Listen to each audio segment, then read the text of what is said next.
There's something you don't know about me. I'm an insane person. You see, not only am I playing one of the worst games ever released for the PlayStation 1, not only did I beat this game on camera, but because the audio is a little bit unbalanced, because the music was drowning out my vocals, I decided to start this game over and play through it a second time. Masochism doesn't even begin to describe it. But yes, I beat this game once. I'm going to beat it again. Yeah. Because that's the PSX Quest for you. So, yeah, this is Rascal. One of the first thing everybody knows about this game is the camera and the controls. The camera does whatever the fuck it wants to, and the controls are tank controls. But as you might imagine, I'm semi-decent at utilizing them. Because I have no idea. Actually, I am a master at 3D platforms. They are my jam. Some people are really good at 2D platformers. Some people are good at games like Ninja Gaiden, whatever. Me is 3D platformers. I can handle just about any challenge they can throw at me. The goal of this game is to go through every single level finding pieces of this hourglass here. Because Rascal's father has been kidnapped by some guy named Cronon, who is basically Jafar if he was a grandfather clock. That makes as much sense as it does in the game. The game has a pretty interesting, I guess, gimmick. It came out a year before Ape Escape, or 2 years, or whatever. And it's basically about going through time. And you know what? I'm a sucker for time travel, but this game doesn't use it very well. There are only 5 levels. And I'm not going to spoil them. We'll get to them as we get to them. The first one, as you can see, is obviously a castle level. Now, I want to say this immediately.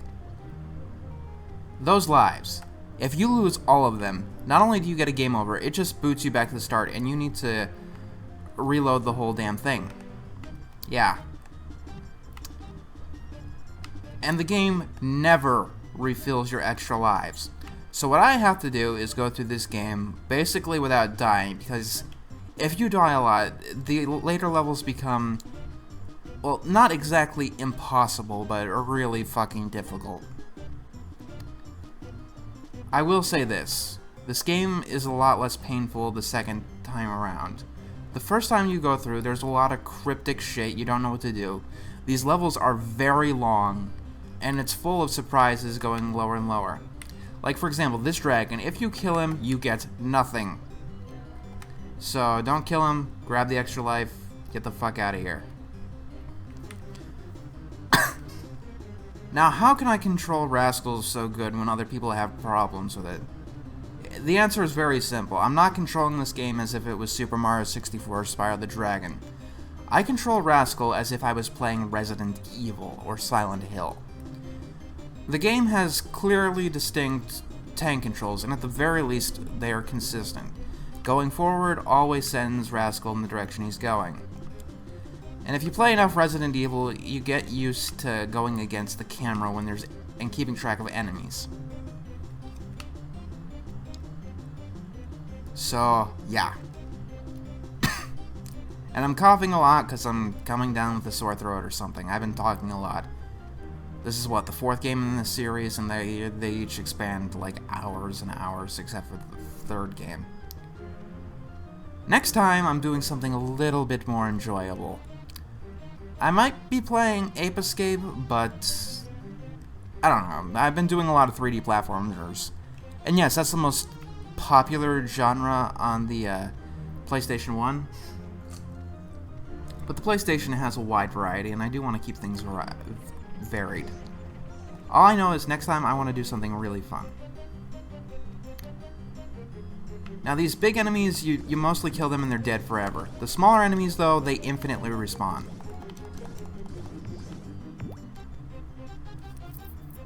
Originally, I thought you could just avoid these big enemies, but no, they drop pieces of the hourglass, and you need to kill them all.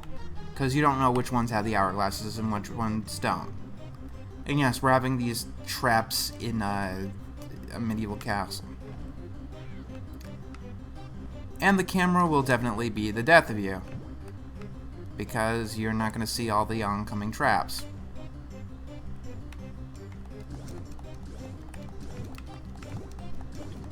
Or the enemies.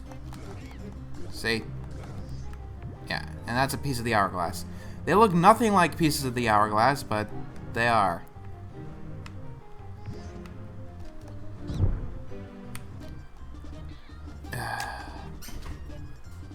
I played through this level so many times, and yet I still died on it. Sometimes it's impossible to get through a room without getting hit. Now I got these things.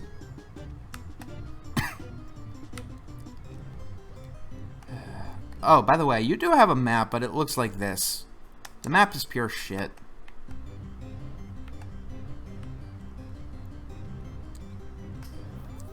If you lose too many lives, I suggest just turning the console off and resetting the game.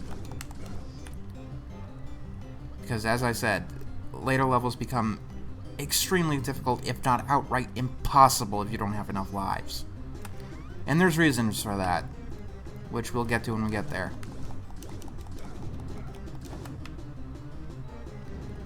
But right now, Rascal's going around basically killing innocent people. Yes, some of them attack Rascal, but quite a few of them, like the knights, they don't attack you until you attack them first. And later on in the game, it gets absolutely fucking ridiculous.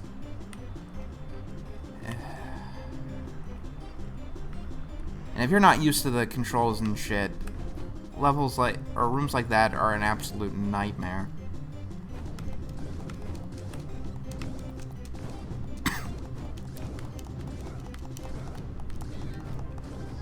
Sometimes they glow, sometimes they don't. It's weird.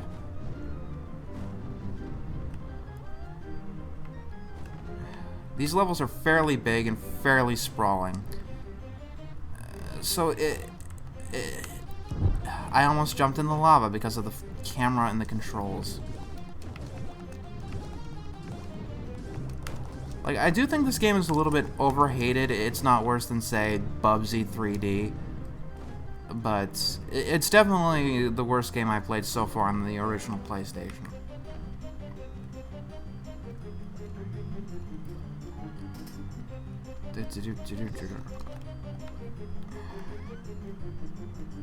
In these rooms, it's just so easy to get lost.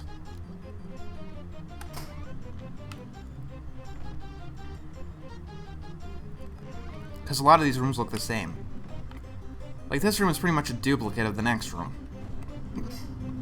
Copied and pasted just right one after the other. You can't do that! The player will get lost. Another thing, these levels require a lot of backtracking.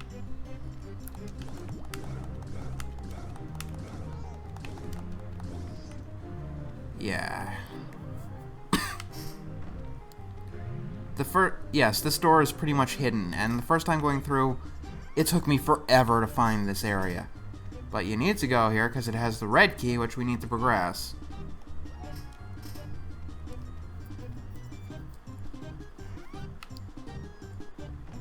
Now, the graphics look pretty decent for 1998. Not as good as other games like Spyro or Gex Into the Gecko, but they would give you the very faulty impression that this game is a lot better than it is. Okay, we have the hourglass complete.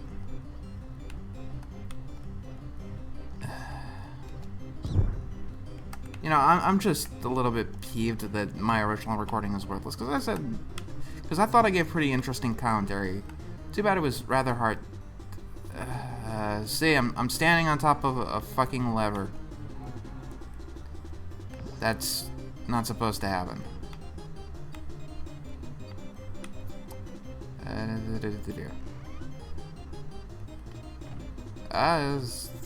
It's so very easy to fall off in here. And you don't want to fall off. This room is the throne room that we were in before. There.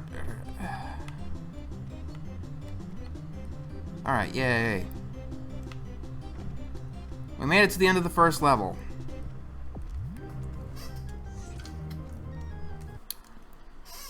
Many a reviewer has not made it this far. Yeah, a lot of people play this game and they just quit at the first level. And we got the blue key. But, after we save it... Yeah, see, I got level 1601, whatever the fuck that means. And you can see there are 2 Rascal save parts, because I've played this game far more than I should. And I've replayed so many parts. It's obnoxious how many times I've had to replay this game. But the game gives you no indication that you're supposed to do this, but you have to go into each level 3 times. Yeah. Like... You see, we went through the castle past. This is the castle present. It's become a museum. Yeah, we need to go this way, I think. And there's fucking lasers everywhere. And a statue of bread. Which I don't get. Yeah, because in museum security systems we have fucking lasers.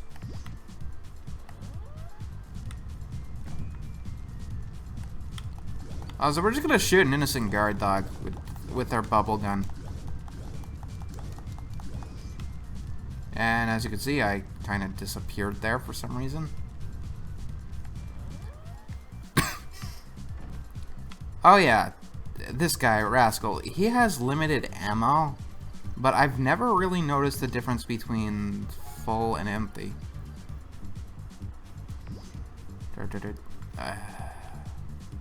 The control in this game can be hideous, even when you're absolutely used to it like I am.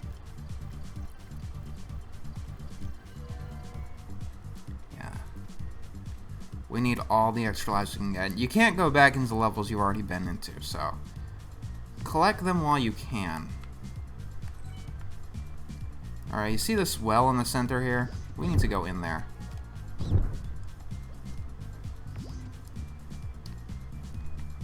And of course you can't see that, you can't control the camera. And welcome to swimming. You see, what this game likes to do is reuse levels. Obviously, we're in a reused level. They change it up a bit, but most often they just throw it underwater. And there are ice physics underwater. I don't know how that makes sense, but there are ice physics under the water. And lava underwater too. Yeah. That makes complete sense.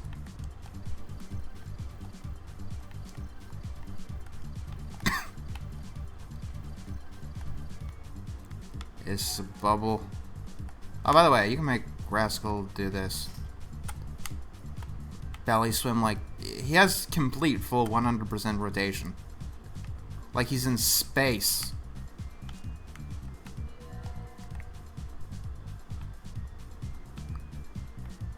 This is a bubble. All these caves look the same. I don't know where I'm going, I'm just swimming.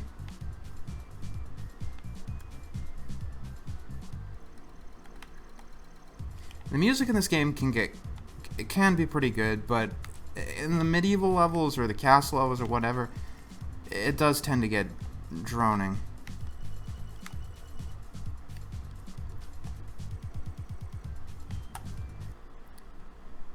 Like, the map will tell you when one level or one area leads to more.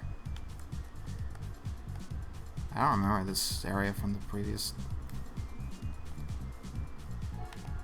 Bubbles keep you alive.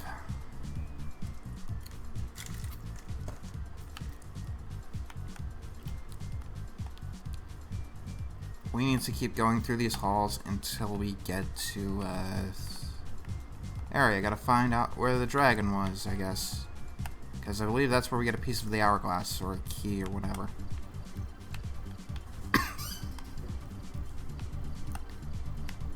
And we go through this thing that looks nothing like a door. And we get, yeah, piece of the hourglass. Let's go.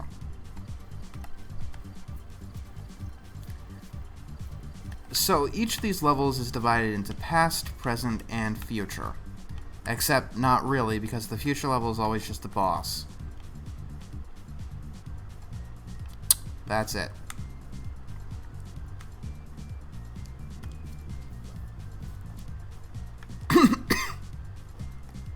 And it's usually impossible to tell which door you came in from and which door you didn't.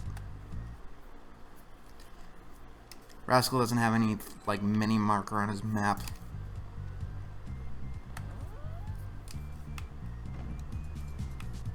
More lasers that seem to be largely unavoidable. I'm just getting through these without getting hit because of luck.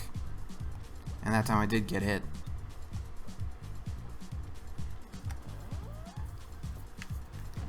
It's kind of clever. Like, I like the idea of coming back to these levels in past, present, and future. I mean, it sounds like a really cool idea for a game. It sounds like a really cool idea for levels. I think... I haven't played it, but I'm guessing that Oracle of Ages did it much better. Oh yeah, and we have to shoot down innocent security guards that are just doing their job. We have to kill them. Because Rascal, he's a 90s kid. He's cool and hip, so he's able to kill people recklessly with no consequences.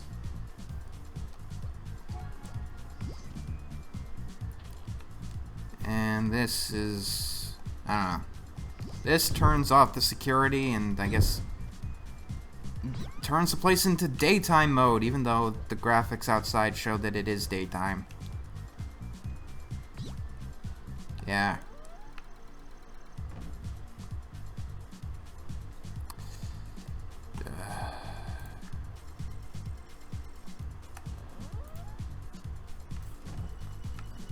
And that turns on the animatronics, because we got some Five Nights at Freddy's shit going on here.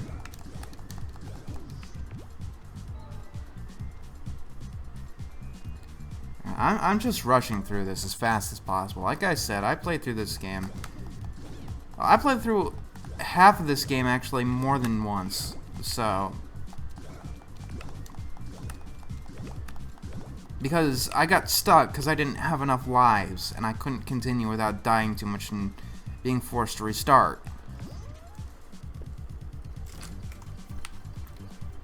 So I played to the point where I replayed through all the levels that I had originally recorded again. Why? Because I guess I'm a masochist. Yeah, go through the fucking locked door. Oh, it's yellow. We can't go through there yet.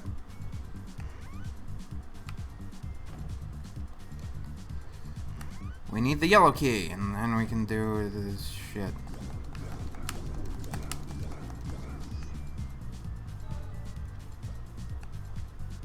And this is my favorite part of the game, where you need an item, but you don't know where to... oh, wait, I know. Because this game requires so much fucking backtracking. These levels aren't designed with backtracking in mind, though.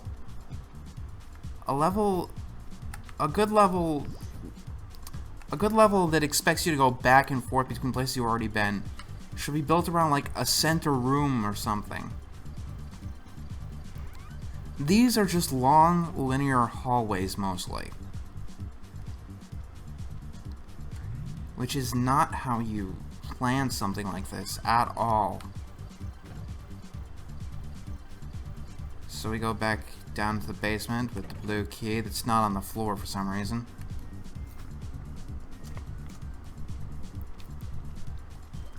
Explore explore this hallway, avoid the spiders, go in here. And we grab the yellow key. Don't get hit by the mice.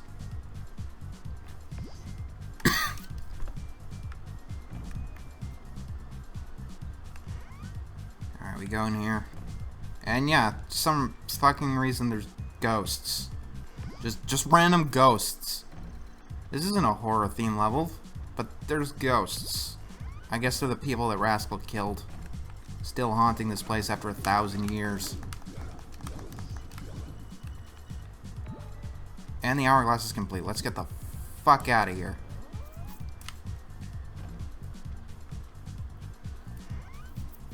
And of course we have to go through the entire level because they put the final piece at the furthest possible point to stretch this out as long as they could.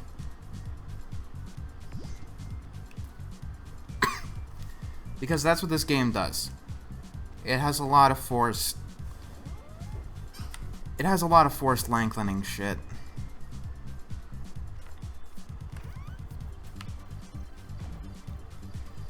We go past the statue of bread that's pretty random. Get hit by the enemy we didn't see coming. Go through this door that the camera hid. Honestly, I think, though, I'm a little bit softer on this game than most people are, because there definitely seems to be some kind of effort. Like, I can see that somebody cared. I mean, if nobody gave a shit, who would think to put, like, a random statue of bread? Someone probably thought that was humorous. And there are a lot of little touches, like, little bits of a good game trying to squeeze their way out of this one. The problem is so much shit, like Rascal's control and the camera, that really drag this game down horribly. Like, Rascal seems to be faster here than he usually is. And we jump here, and we're done.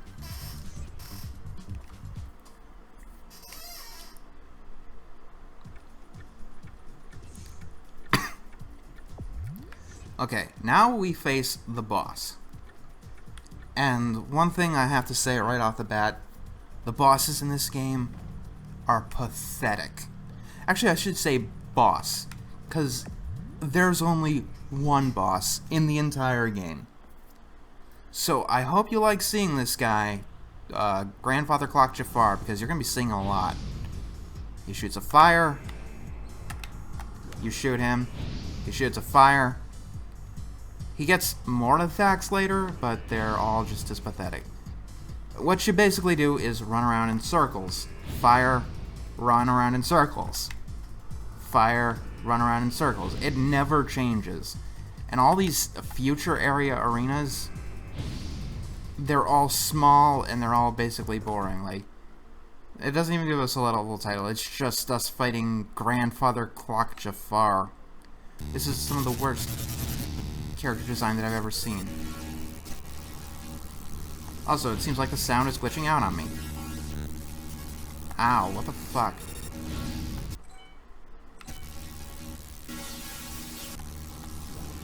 Ah, what the fuck is that? That's not happened. That hasn't happened before. Maybe it's just the actual soundtrack being shit. I'm gonna have to restart it just to see.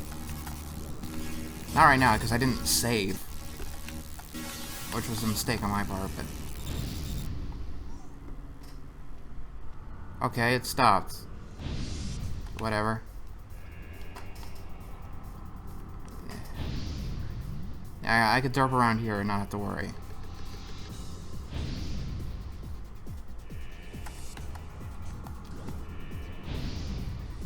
I mean, this is a boring-ass boss battle. I'd rather a pathetically easy than pathetically or unfairly hard, but it is still just boring and it takes forever. It is one of the most boring boss battles that I've ever faced, and we have to face this a lot in this game. There, we're done.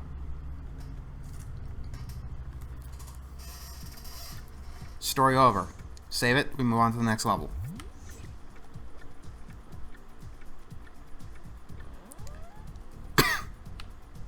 That's 1 out of 5, or I guess 3 out of 15 done.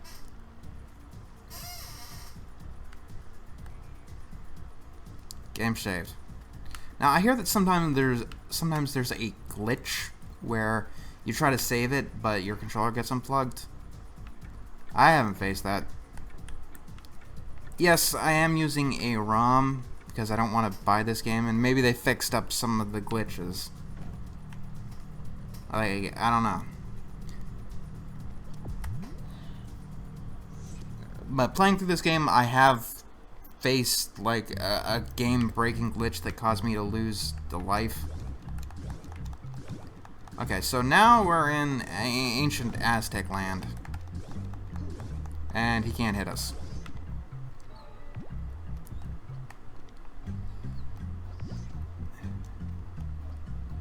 But I don't really know. Arr.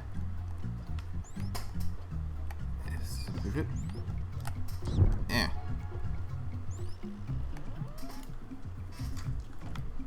Also, Rascal's a little kid, but every single door in the game is his height. And yeah, I have to jump without seeing where I'm going because I can't control the fucking camera. Well, I can by, I guess, completely rotating Rascal around sometimes. It doesn't go through the walls like there's an actual cameraman around. Anyone want to help me figure this out? Why was camera the issue with so many games of this era? Hell, fuck, even today games have problems with camera. It shouldn't be that difficult, right? Yeah, I'm sure it's not the easiest thing in the world, and I'm not much for programming, but why was it such a problem?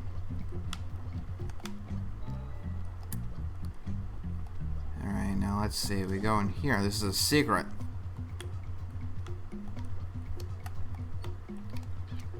Oh yeah, and some of the water in this game hurts you, some of it you can swim in.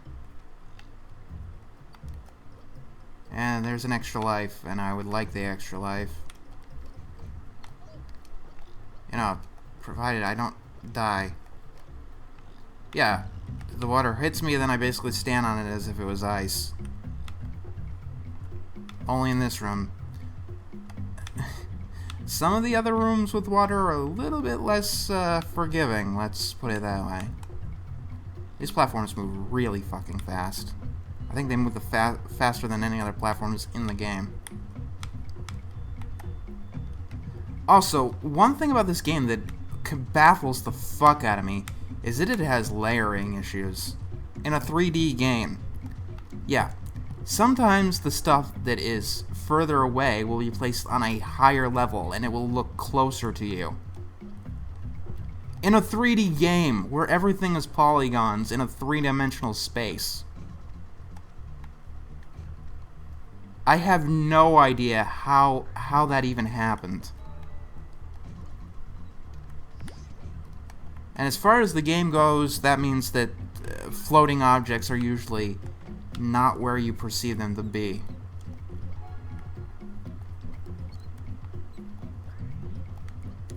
Also, from Crash Bandicoot, Rascal, you can't really see his drop shadow. So that's not much of a help. How am I getting through the seas here?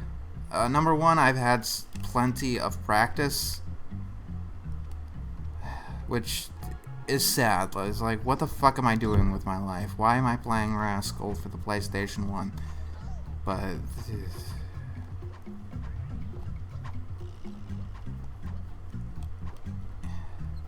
also, the soundtrack here is boring and repetitive as shit.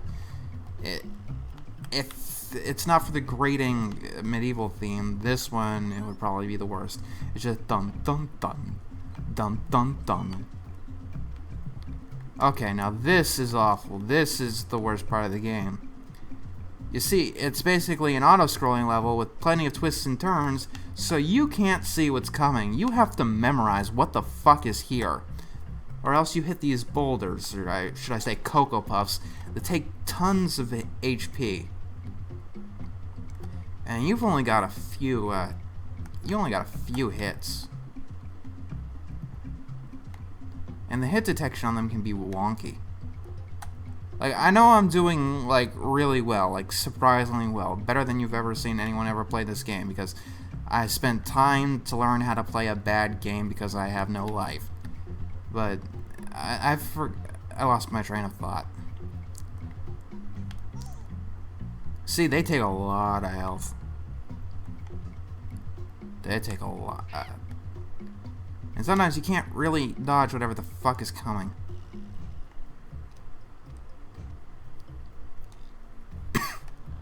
Let's see where this dumps us. Dumps us in this room. Yeah, like I said, I'm playing this game like it would be Resident Evil. Also, this water, you can go in. In fact, you need to go in it. So what we do is hit these four. Honestly, I think the water physics are a little bit easier to get used to than the walking physics, even though they're technically worse. Like, I have no idea why I have the skill to play this game.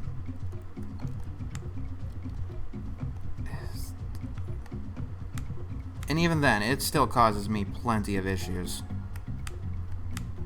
Like, a lot of issues. And we go back up. Come on, go up, go up, go up. Okay, this is a different area, but whatever.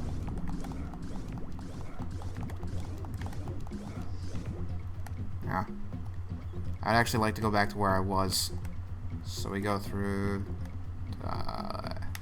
here. There is no graphics for Rascal being on top of the water, just swimming. So they just make it two separate rooms.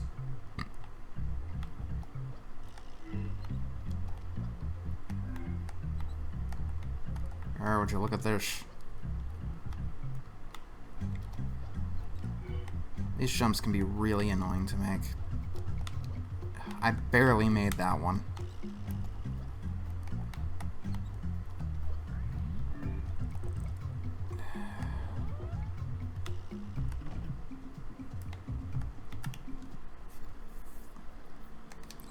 Alright, this leads us back to where we were. Yay.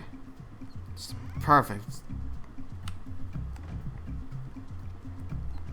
Now, some water you can't get into, and the water you can't get into technically has little fish floating around. I guess they're supposed to be piranha.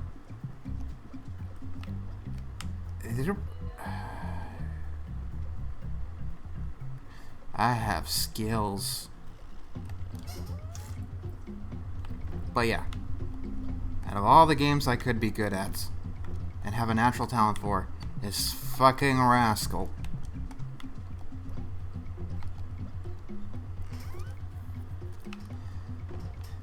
It seems that my weird tastes and skills have lended itself to playing this game in particular.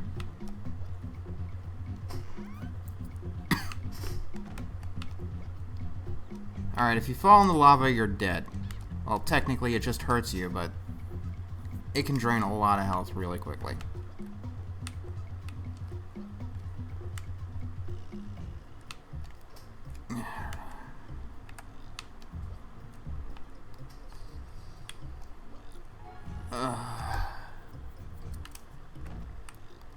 We killed a Mayan dude, or Aztec. This is Aztec land. And we go through here.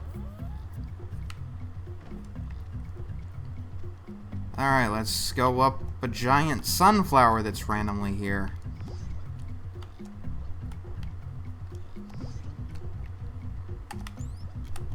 Up. Up. It was done so much better in Gex 3. Yay, we have the yellow key. And we also have the final piece of the hourglass. Let's get out of here.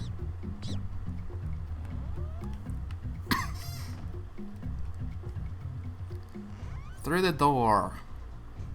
Okay, now this part is ridiculous. Go, go, go. Yeah, the boulders take half your fucking health. Go, go, go, go, go. And the water is, like, really fucking fast.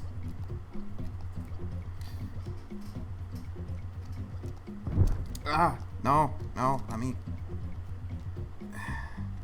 Made it. That was a close one, but we did it. Also, your health doesn't regenerate between levels either.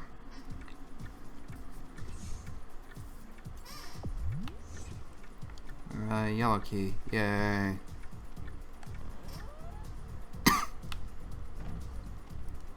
Please wait. Save. Override. Confirm.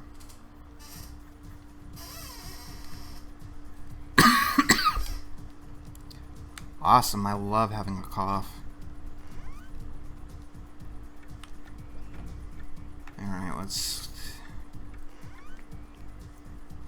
I mean, whoever made this game, they did take a lot of time to, like, decorate the house and stuff.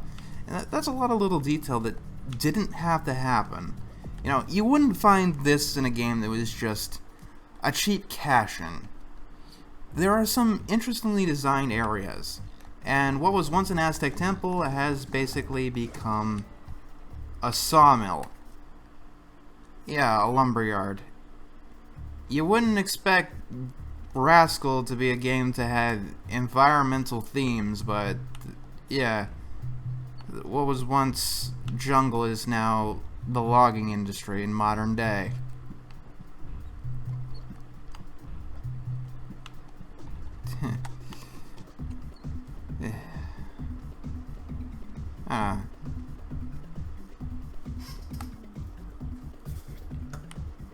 Okay, now there's this part.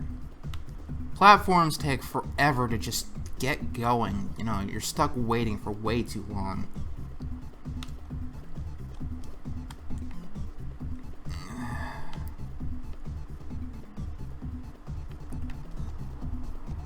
Ah, no. Alright, get the key.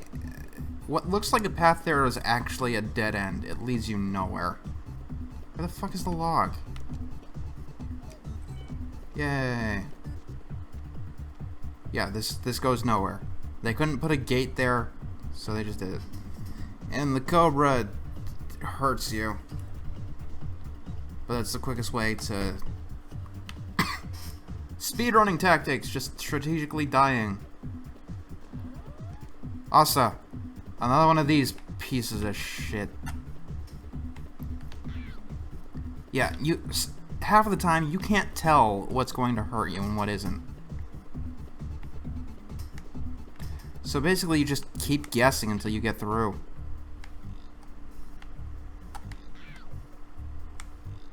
And hoping that they have a heart on the track somewhere.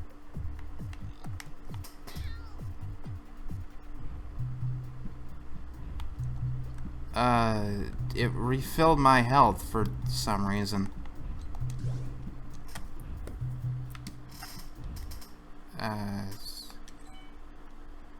Like, did I lose a life? I don't know. Well, yeah, in these secret areas, they're basically scattered around that you can find extra lives. Which is good, because we're probably going to need them. Actually, after you got the controls down, this game becomes frustratingly difficult to frustratingly easy. I'm serious. Because I know what to do and where to go, this game poses like next to no challenge whatsoever. Except here, we gotta move pretty quickly. This. If we don't move fast enough, that will close and trap us inside. Yes, really. And you'll be stuck there until you drown.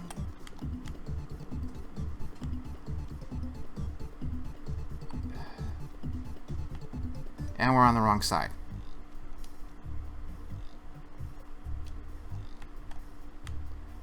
This would be so much more fluid if Rascal actually had a swimming animation above the water, but he doesn't.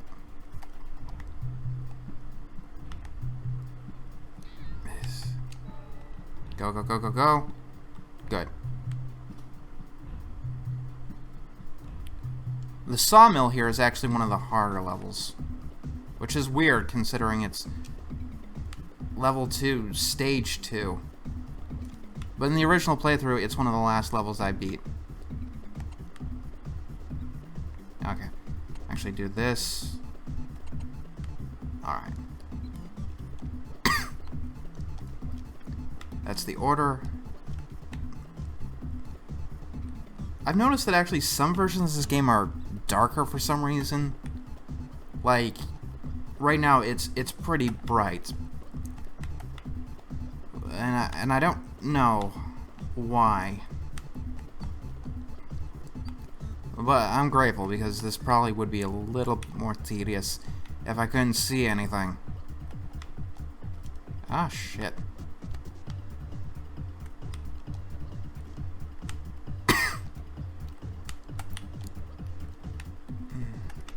Is this game ever fun even when you do get down the controls? No, it's never fun. Like I said, it's either frustrating you because you can't get the controls down, or it's pathetically easy because it doesn't provide any real fair challenge.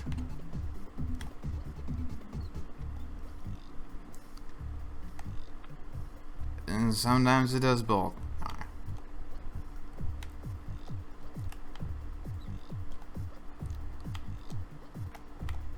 Up. Alright, into the actual sawmill.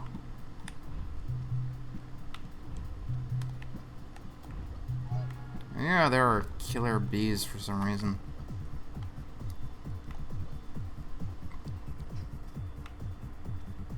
Ow. That one's pretty easy to miss. Give me the heart. I need the heart.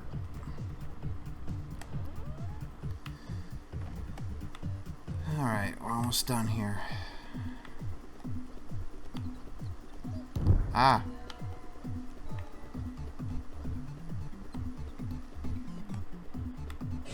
Just got one more piece to go.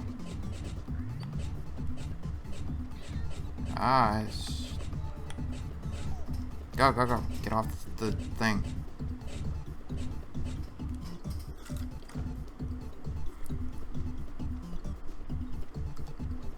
Alright, we gotta move. Gotta get out of here.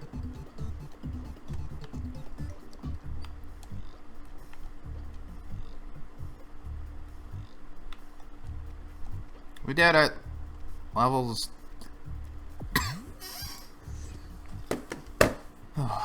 That's 4 levels and a boss. 5 levels, I guess. A third of the game done. And we're making great time.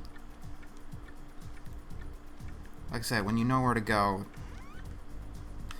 it's actually pretty perfect for speed running. I hate this game.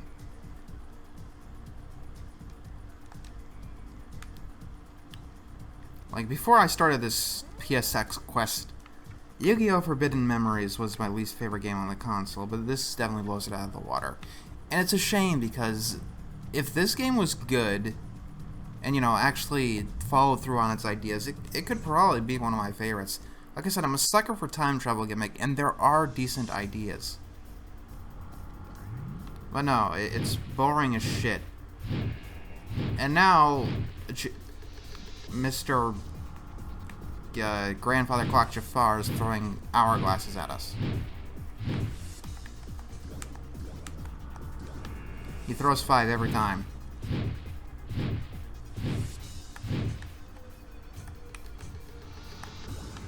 This is even easier to dodge than the fire.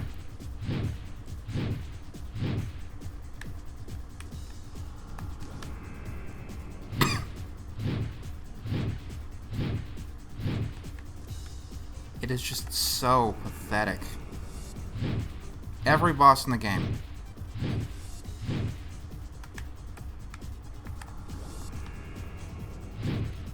you know, this is what they do with the future. The future. The future could have the most interesting level designs. Especially if they want to go with, like, the dystopia that this guy apparently causes. Like, this pyramid is destroyed. The castle was all blown up and covered in the forest.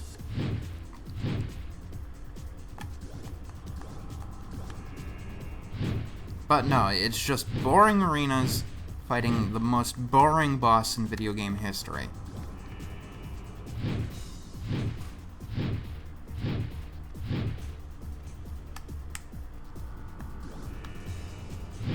He's a clock tower, his arms are the hands of the clock, and he has Jafar's head and a cape.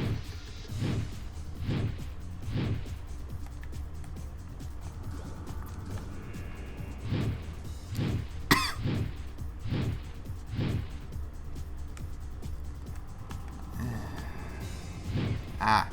Oh, you managed to hit me. Congratulations.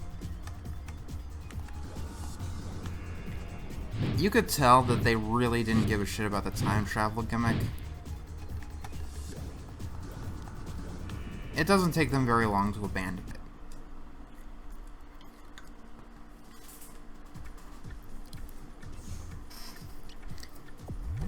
Okay, that's 2 of the 3 areas down. And of course, it doesn't tell you which keys you have, so you have to remember that offhand. Which is always fun.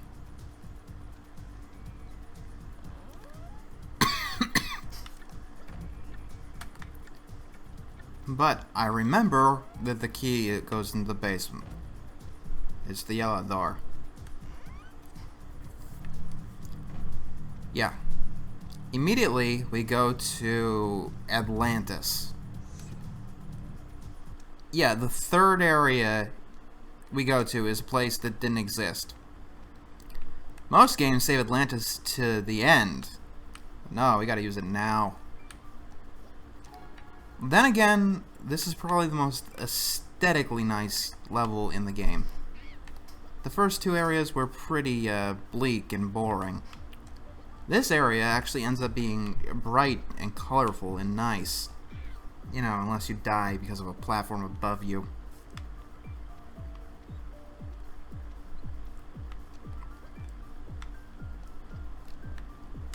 And the music here is interesting.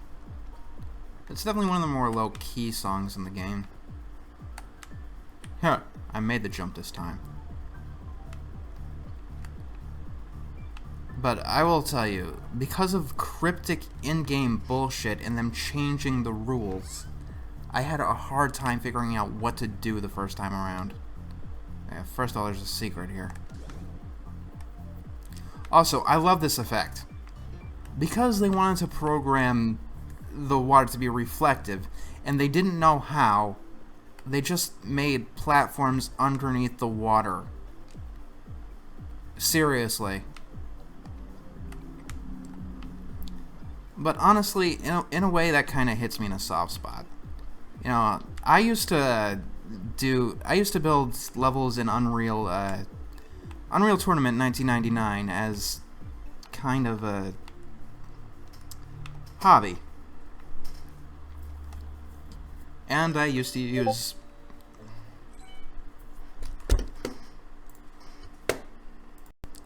Sorry about that. Can't change what's at the door. But as I was saying, I used to do a lot of level design, amateur game design. And I remember so much about it, you know, being limited in doing stuff and just trying to find ways around your limitations and basically jury-rigging the most outlandish way to do these really cool effects that you kind of wanted.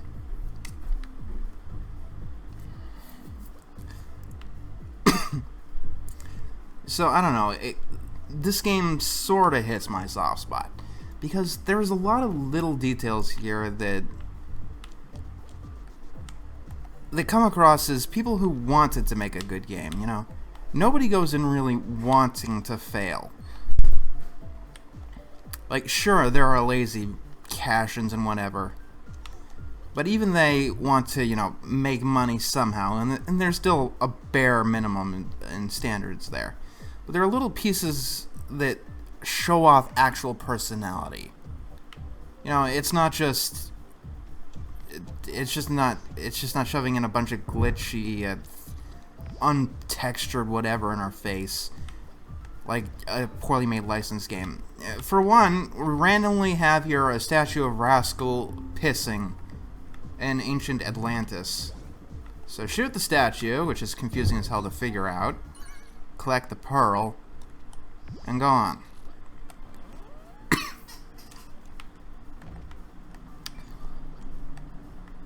This is definitely a game that I would like to see the angry video game nerd tackle, because there's definitely a lot of potential for humor here.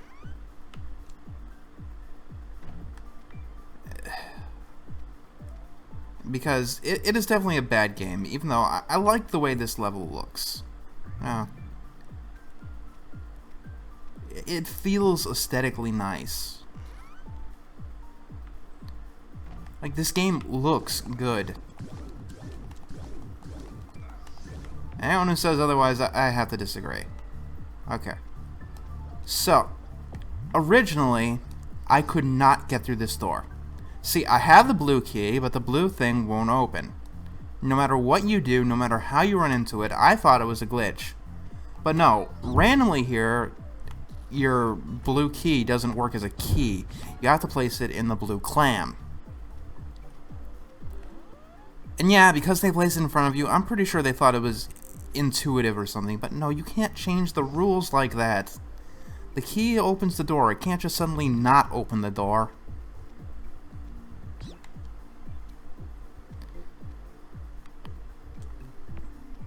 So much of this game just reeks of amateur mistakes. It was made by Traveler's Tales and Psygnosis. One of those two. I hear that Traveler's Tales got a lot better. But Psygnosis, they made, like, all the bad games on the PlayStation except Bubsy 3D. Also in their oeuvre is Cyberdeck, which is even worse than Rascal. I'm not joking. And yes, these things sometimes drop poisonous power-ups. And like, this is a creative idea. Just randomly, like, zebra turkey fish. Why not? The paintings are nice. The telescope is backwards, but it's interesting. This room is actually, you know, not just a video game level. It's a room. And I think I've talked about this before in Spyro. It's nice to see levels that aren't just video game levels. They exist in their own reality. Okay, now this is the most bullshit jump in the game, and it's so easy to miss. I lost so many lives in this one room. Because the camera is fixed. Once again, like I'm playing Resident Evil. Gameplay of Spyro or Super Mario 64 with all the camera shit and controls of Resident Evil. It looked like I was on that, didn't it? Now the water rises when I stand here. It falls when I go onto the last platform.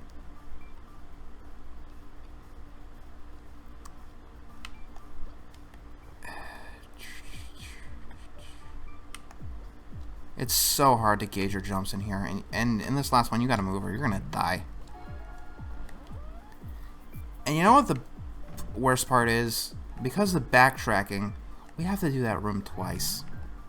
Yeah.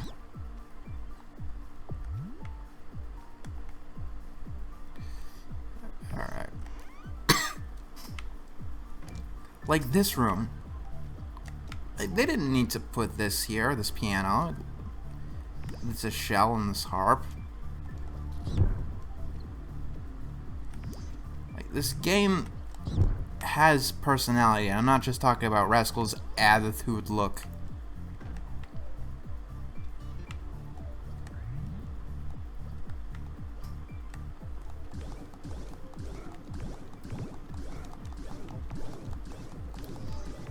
He's dead.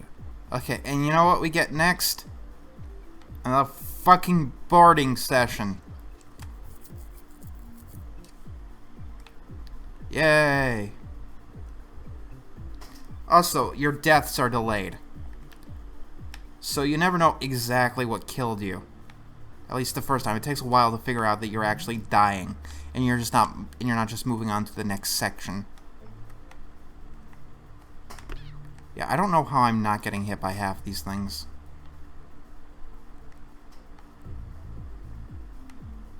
But I'm making it through somehow.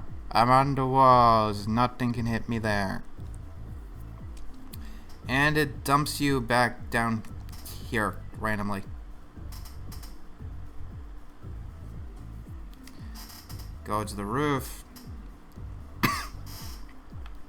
Okay, yeah, we're back at the beginning of the level, pretty much. So, if you have found all the switches and hit them, this is what happens. If you haven't, this means you have to go through this whole level 3 times. The people who made this game just fundamentally don't understand game design. Like, it has nothing to do with it being 3D, and 3D being only a few years old. These levels fail at fundamental principles. There is no reason for me to do this kind of backtracking. Except artificial length. And considering there are only 5 levels, maybe that's what they wanted, to make it as long as they could. But once again, it's really misinterpreting. There isn't much information about the development of this game, and any of its background information. So I can't tell you if the development was troubled, rushed, or whatever. I mean, considering no one's ever heard of it, I don't know how big of a marketing push that it had.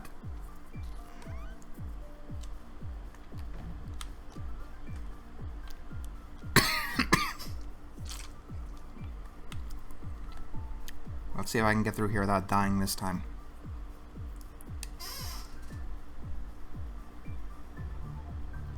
Yeah, even Rascal is impatiently waiting.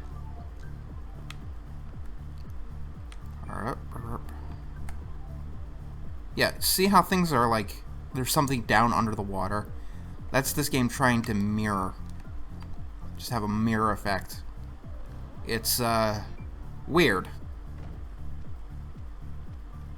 I mean, technically in Luigi's Mansion, in one mirror scene, because they couldn't render it, they put a mirror of the entire room on the other side, but... Yeah, and this room just has random chess pieces for no reason. This game has a lot of random ideas that don't fit in place with the rest of the level.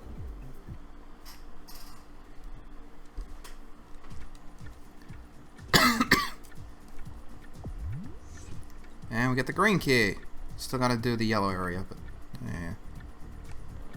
Guts to save, because you want to save after every single level. Trust me. It'll save you a lot of pain. In case you accidentally lose all of your lives in one stage. That would be bad, wouldn't it? I gotta do something real quick. Alright, I'm back. Let's go finish Atlantis.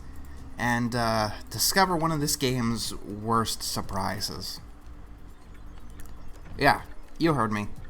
This game has even worse surprises. So we go back to Atlantis, and we have a very special kind of level. My favorite kind of level. Now, you know the Legend of Atlantis, right? It's sunk. And so, we have a level that is 100% underwater. Did that make you cringe? Because it made me cringe.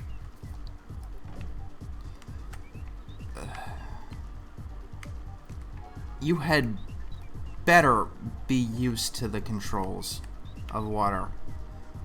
Because, guess what? This isn't the only submerged stage in the game. Yeah. So we go out here. We move this thing. Don't put it on the green or a stingray will come and kill you. The blue one. We need to collect 4 of these tiles. And of course the game doesn't tell us that or keep track of it. And this room resets every time we go back in. We need to keep going in and out to get air. And to the game's credit, it's the only time I felt the need to have to keep coming in and out of a room to get air. Something that happens a lot more in, say, Tomb Raider, which this game seems to be trying to emulate a lot, with its puzzle solving and whatnot. Alright, let's get the red.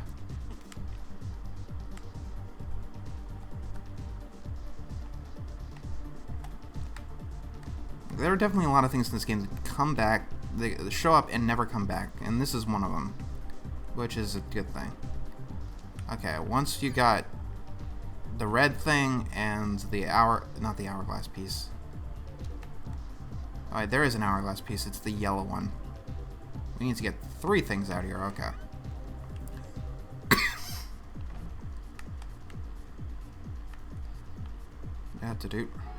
Yeah, it's the same area before, but so often they just flood the area to make it look new. And I guess, in a way, it does give it a new perspective.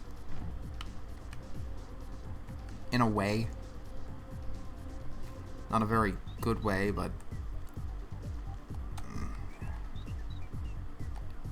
Doop, doop, and doop. Alright, let's get this thing. We're done with the outside. Well, the front yard anyway.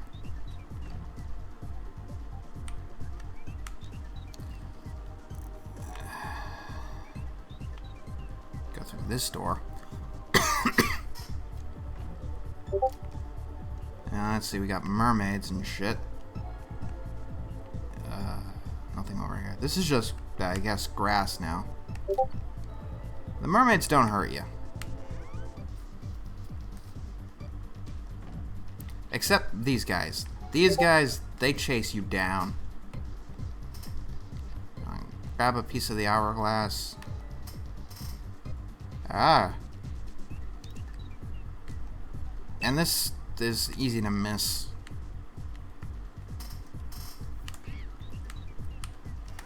I actually do like the underwater levels a little more than you expect because you don't have to hurt any of the enemies. You could just, you're supposed to avoid them. The bubble gun, surprisingly, doesn't work underwater at all. So we go down here, and we collect the shit down here. One thing to keep in mind is that there's generally only 1 collectible per room. I think this level is the only exception. Go up, go up, go up.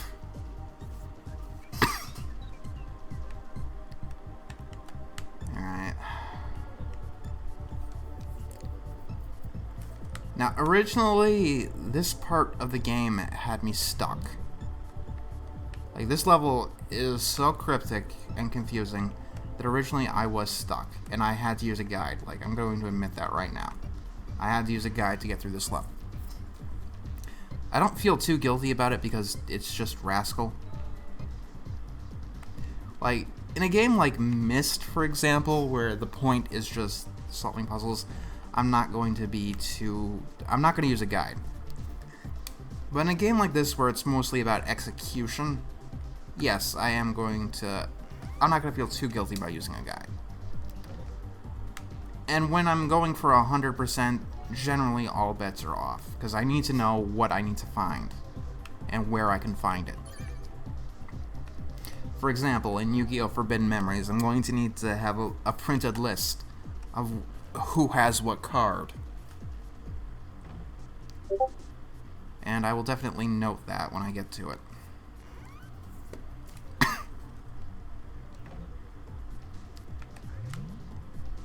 Okay, you go up here, and I hate when designers do this. Put rooms and shit above or below you. Or above you. Okay. So, as you might see, we have 3, but you can't find the 4th anywhere. You need to go through this painting, which is very easy to miss, because it looks like a typical painting.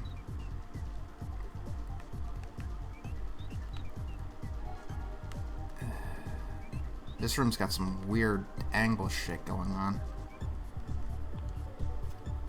Also, the next level is going to be my least favorite in the game. Which is odd, because it's the easiest level in the game, but I'll tell you why when we get there. Alright. Take the piece of the hourglass.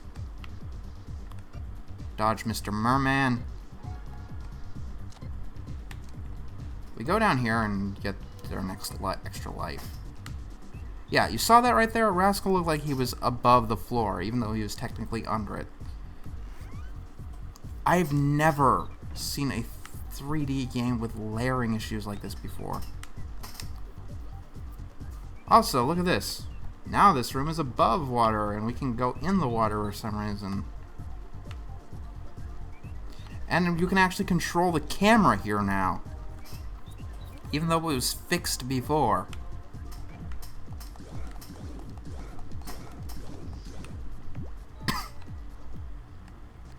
Would you look at that? We got the hourglass. We got everything we need. We can get out of here.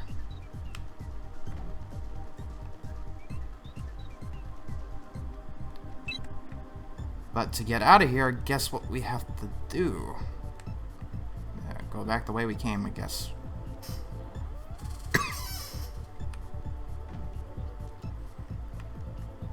Yeah, they didn't put the exit where it was last time because they wanted you to backtrack through the whole level again.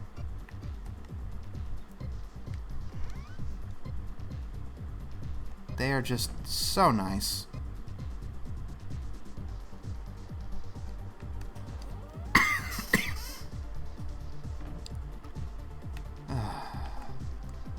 The backtracking in this game is obnoxious. It's one of the most obnoxious parts of this game, and it would be the most obnoxious one on camera. And cryptic shit like this. No door in the obvious vicinity opens. Where exactly does the door open? Back towards the beginning of the level. You see, this game has Tomb Raider envy. It really wants to be like Tomb Raider with its puzzles, but when you solve something in Tomb Raider, it shows you a little mini cutscene of what you did and what you affected in the world. This game just expects you to figure it out with absolutely no indication, which is bullshit. 3 flavors of bullshit. What we have to do is go back down into the well. And I never would have figured this out without a guide.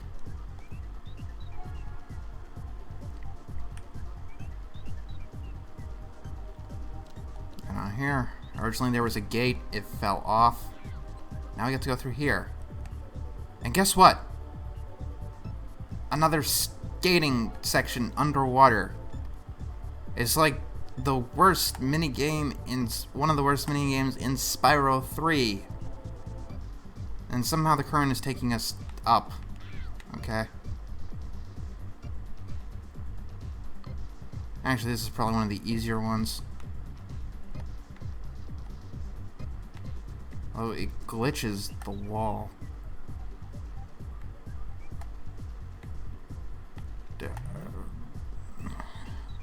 Come on, take us to the top. We're spiraling. And we're back in the bathroom. Yay. Success.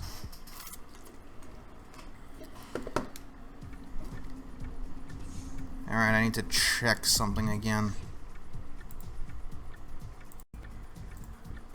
Okay. Gotta save it, and then we can fight the boss of Atlantis. Wanna guess what it is? You already know what it is, don't you? It's the same exact guy we fought twice already. But maybe he has a nice upgraded attack. Sure.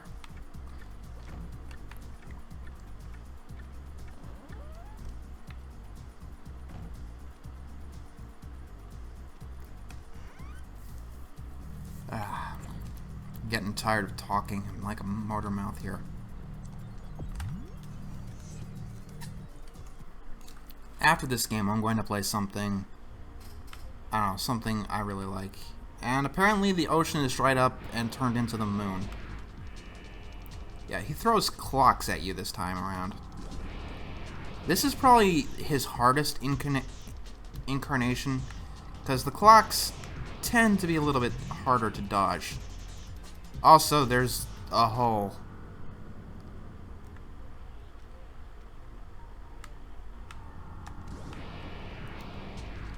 Because of the weird layering issues, you never know exactly where the clocks are. And you never know exactly when they're going to hit you. Also, even if you die, the hearts don't respawn in boss levels. But yeah, this is what I'd call the hardest boss in this game because of the fucking clocks that are nigh impossible to dodge.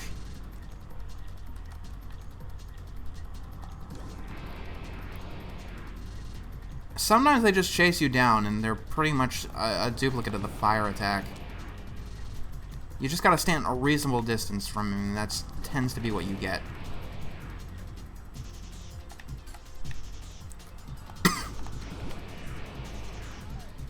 Also, don't touch him.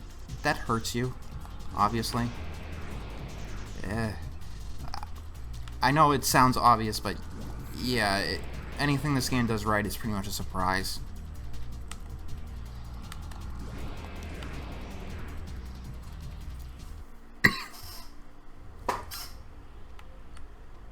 Alright.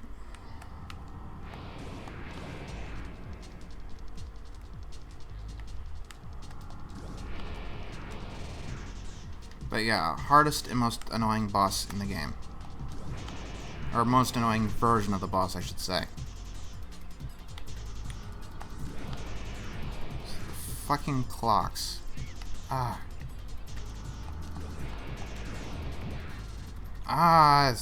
Fuck.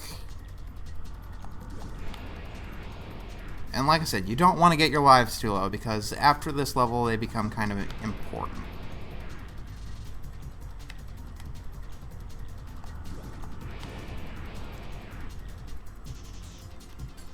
They're especially important for level 5 and the ultimate end boss.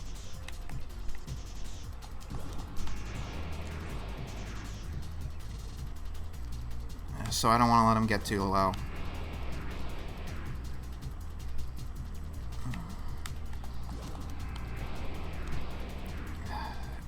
I've found out that just jumping when he launches them tends to let you avoid them every single time. That's pretty much all there is to it. Yeah, just jump. And you're good. So yeah, if you knew what you were doing, I suppose this is actually the easiest version of the boss.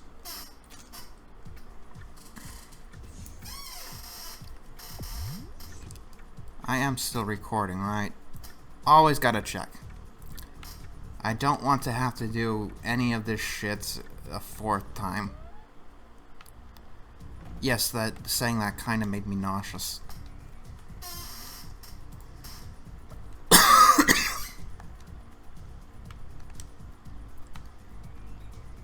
Sorry if my cough is getting obnoxious. Okay, we gotta go back in the basement for the next level. The green, right? Yeah. Okay. Speaking of nauseous, though, this level. This fucking level. It goes back and forth like it's actively trying to make you seasick. The first time through this level, I had to keep going into the menu because of the shaking. Why is... I've never seen another game do this. Ever. It goes back and forth. Yeah, obviously the effect is to make you on a pirate ship, but... make you feel like you're on a pirate ship. But it's... also, the TNT barrels, they end up looking like power-ups, and you will end up walking into them. This level is just obnoxious. And there's even the more minor thing that we just got done with the level, with basically a water level. And they bombard us with a second one in a row. There are 5 levels in this game. And 2 of them are basically water. Out of all of the time periods in history, you go with Atlantis and pirates, back to back. Why?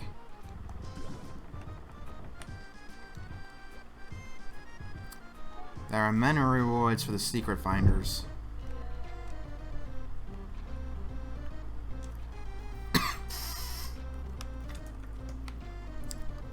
Fortunately, level 2 in the pirate area does not have this ship back and forth mechanic. Unfortunately, it's also a submerged level. This game has crabs. So many crabs.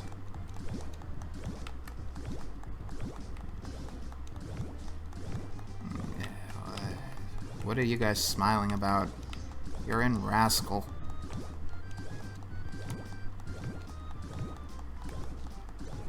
Yeah, they take forever to kill, but you need to, because you have to kill every enemy in this game, or you'll never find the hourglasses.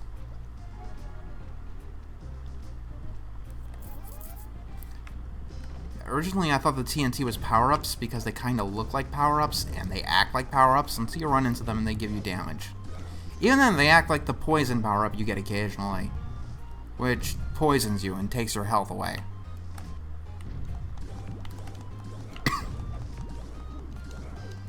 Yeah, some of the enemies you just... most of the enemies, actually, you could just cheese out.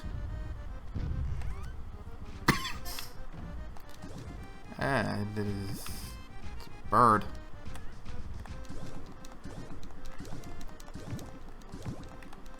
It's a bird. It's a bird. Kill the bird. Bird.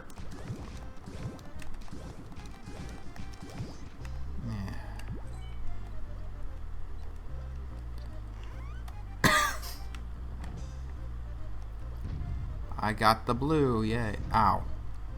You don't even have to touch them, just get close to them and they explode. Or, I guess, the idea is that they explode.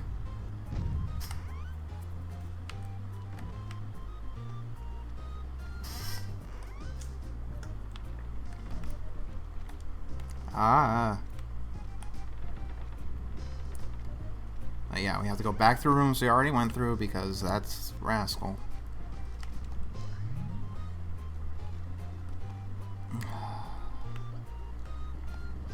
I'm sorry, occasionally I have to look away from the screen because, like I said, this level is literally nauseating.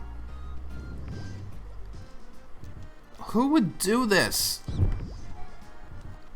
You know, I get the idea of immersion, but... oh my god.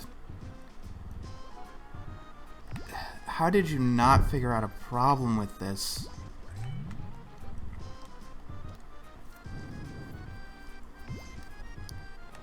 It is... yeah, the problem is I do get seasick in real life. So,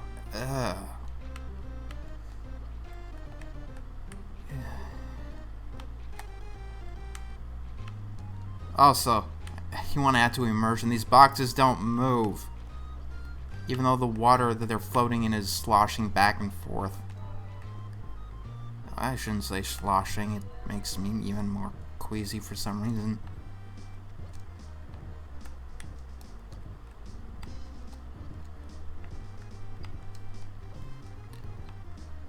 Also, want to take a look how Rascal climbs ladders? That's just great. Reminds me of the ladders that I made in the Unreal Editor.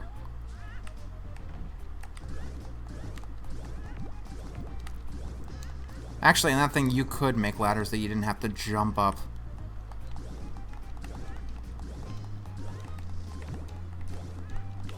Die, parrot! Die! Thank you. Oh. Stupid fucking camera shake. Ow. I just really do not like this level. And it's the easiest one in the game.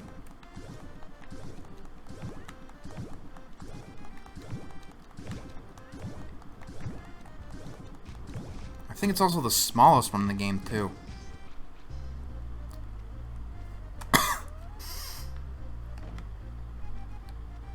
Get to the door. We're almost done with this level. I just gotta get the last piece of the hourglass and the exit.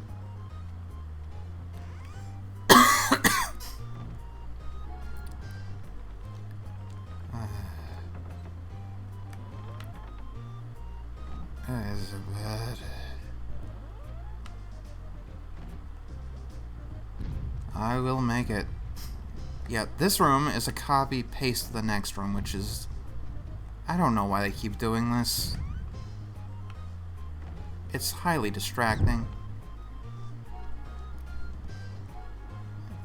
Go through the door, and we're on deck. Ah! Yay, dead.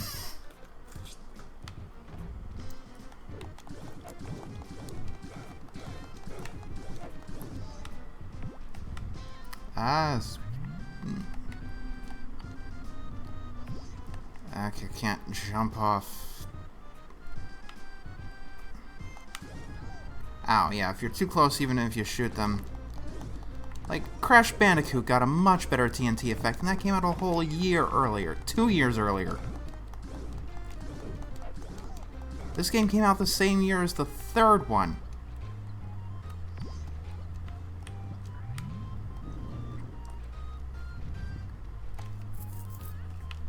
That's just embarrassing.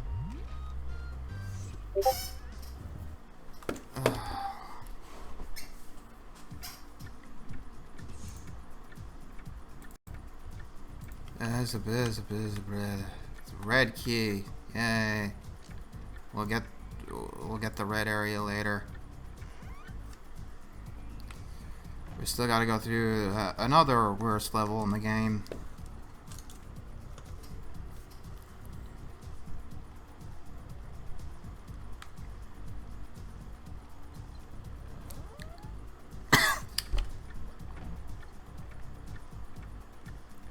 Yeah, I'm coughing a lot, but I don't give a shit. It's Rascal.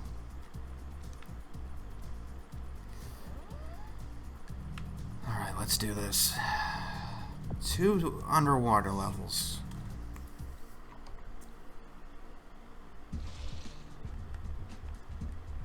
Yay. Yeah, get the heart.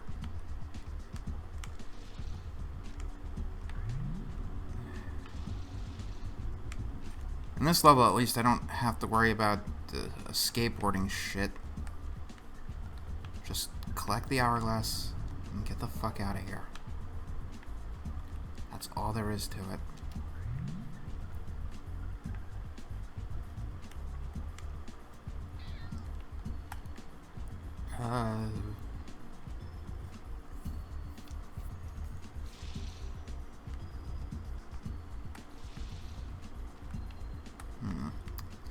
Red key?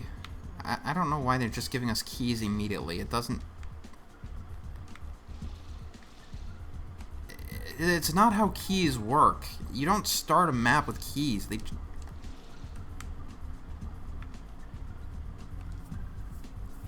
These keys should be used to help me loop around levels and not backtrack. It'd be one thing if Rascal was a maze game or a dungeon crawler, but it's not. It's a 3D action platformer. I think. Because there's no telling what this game actually wants to be. My best guess is a fusion of Super Mario 64 and Tomb Raider.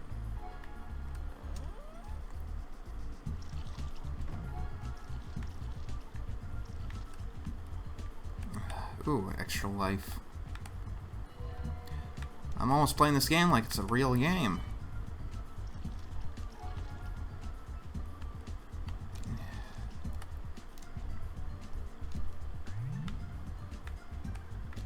Also, notice that when I know what I'm doing and where to go, this game is really fucking short. I haven't even been playing for 2 hours. And there's only one actual level left. Seriously.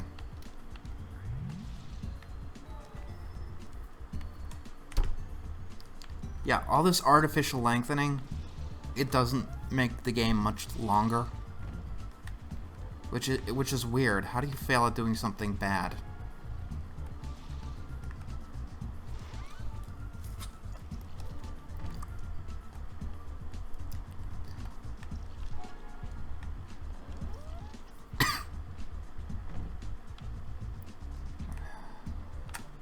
I think this map is a bit different. It uses the same areas.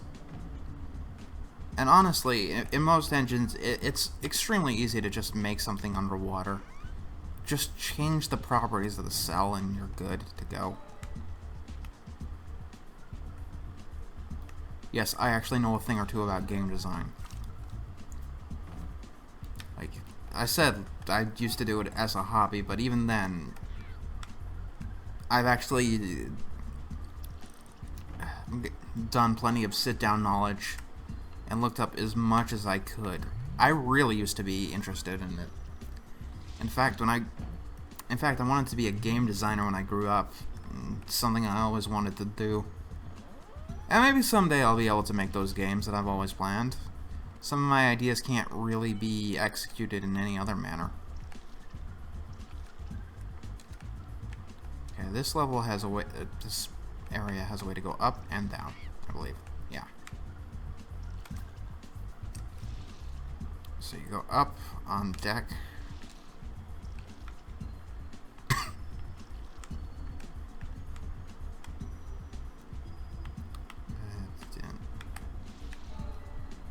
Got that. Gotta collect the bubble and the heart, and we can go back down. Yay.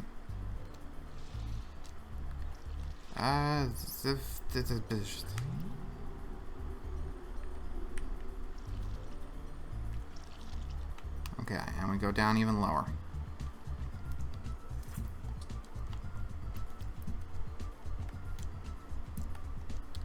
This door is also pretty hidden because the camera keeps it out of sight.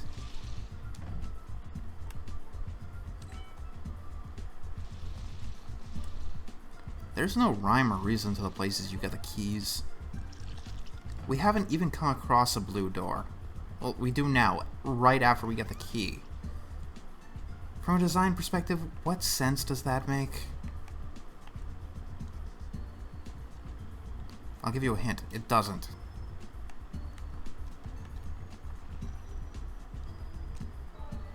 And the hourglass is complete. Oh god, I'm almost dead.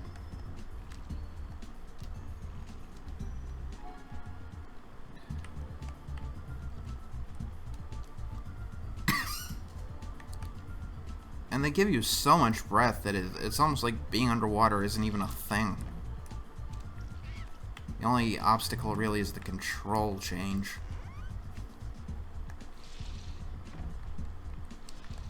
You could definitely add a very new perspective to a room by filling it with water. I mean, Ocarina's water temple tried that. It didn't really pull it off, but it's definitely an idea that has some possibility. They definitely don't use it very well here. That's for damn sure.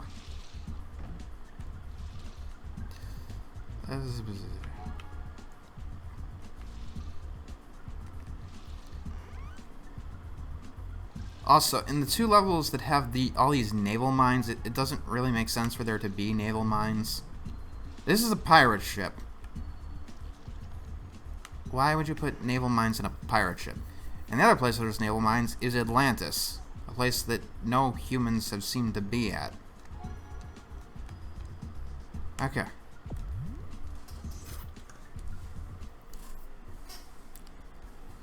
Yay!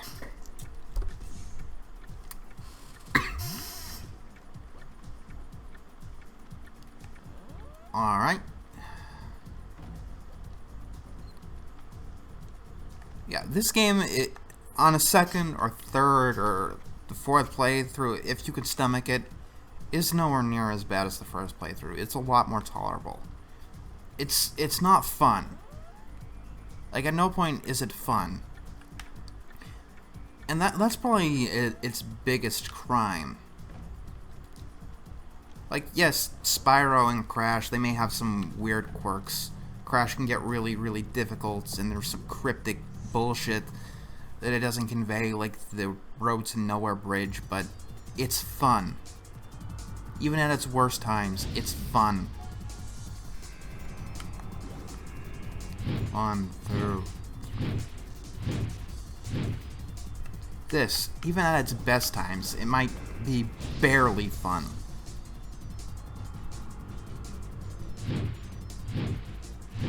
But other times, you've got Grandfather Clock Jafar just throwing hourglasses at you.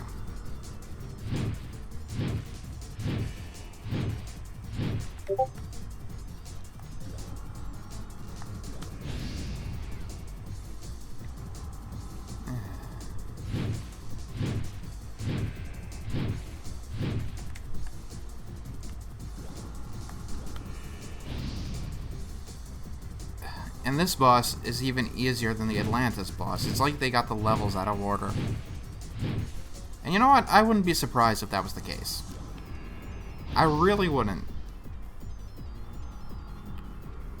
The design choices in this game have no rhyme or reason.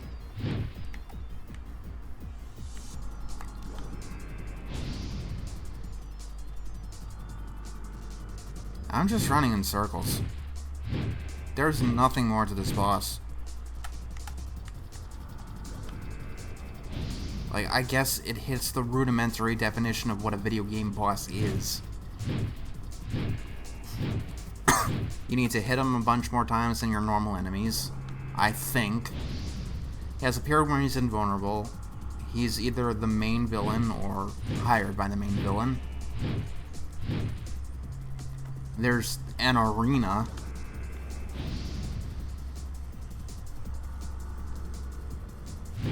But it's just... this is boring.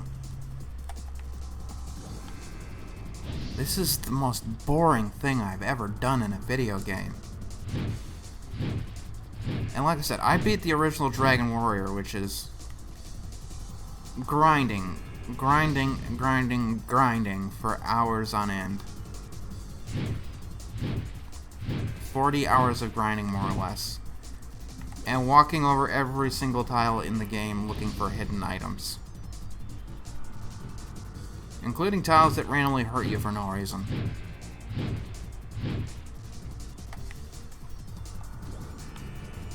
The original Dragon Warrior has not aged very well, and everybody agrees with that.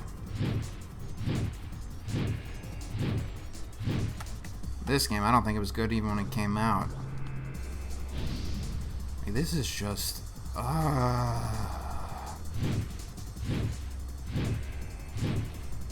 the most boring.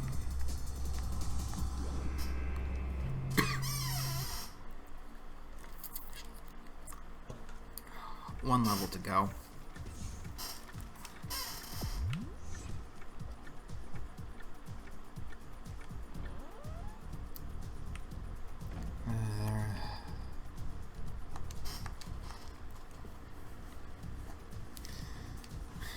Now, one thing I will give about this game is that when I first played it and I didn't know what was coming, I was genuinely curious to see what was up ahead, what the new levels were.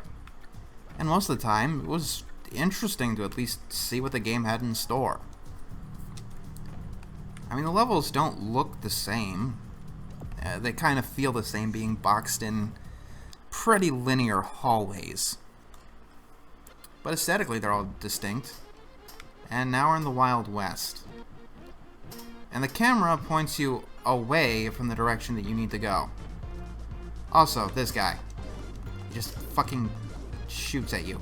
And you can't defeat him without taking damage. And they know this, so they just give you a fucking heart.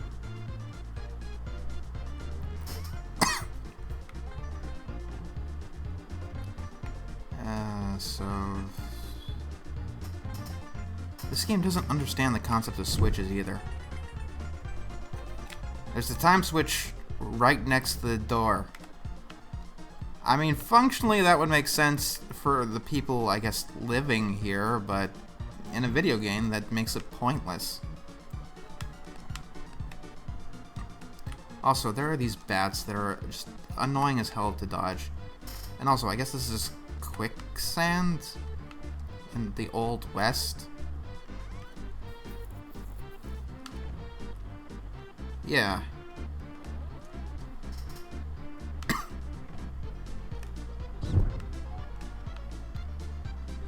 Okay, we go up here now. Somehow. Okay, we just teleport through the wall, sure. And there are horses that... And the camera is definitely going wherever the fuck it wants to. The horses look disturbing as fuck, and the door is practically invisible. Alright. Now we go in the saloon. And this is where Rascal's murderous streak gets a little bit crazy. This bartender looks depressed as fuck.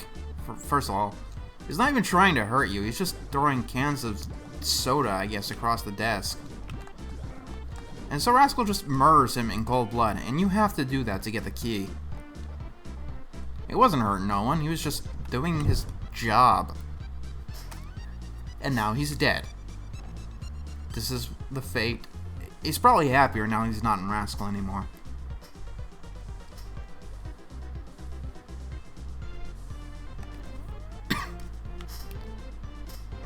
Now we got the key, and you know what? Last stupid fucking skiing, skateboarding, whatever part of the game. Yeah, you have to do this bullshit again. Because what is a western level without a minecart?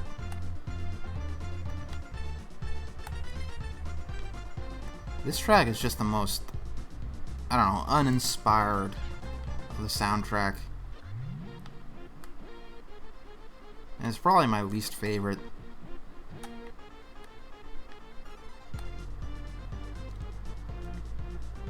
Yeah, this was actually the easiest of them all. Also, my favorite part of Western movies is when they're in underground caves and shit. With plenty of water.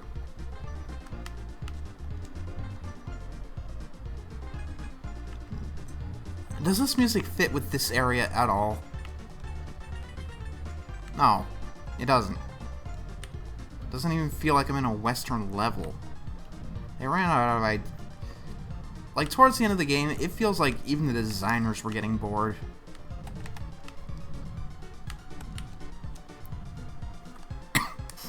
Because they just start throwing a mishmash of random ideas and calling it a level. That water apparently down there hurts you. Yeah. Even though it doesn't look like it, it looks pretty shallow. And there's a road that'll help you get back up. It still hurts you. And the levels get progressively smaller. I think the biggest one was the Aztec level. Okay, now this is a pain in the ass. Don't hesitate, just go or you're gonna be dead.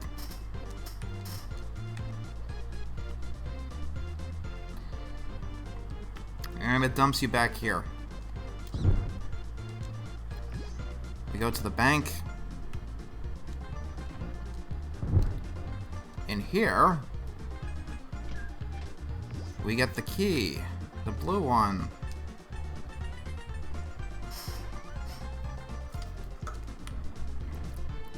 The blue key is... we gotta go avoid...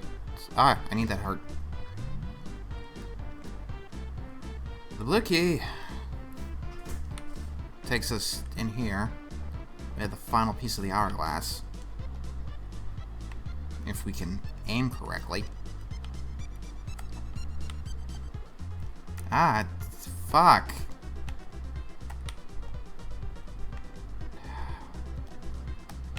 The camera never stops being an obnoxious twat. Up in the blue, we're good. We did it.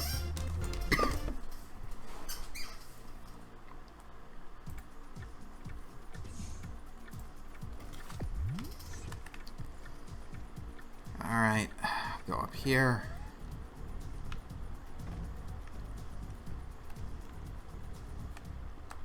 Save it. Yeah, once you know what you're doing, all the cryptic bullshit is out of the way, you can beat this game in under 2 hours. I've been playing since about 6 a.m. It's 8 a.m. now, so I guess under 3 hours, which is definitely not good.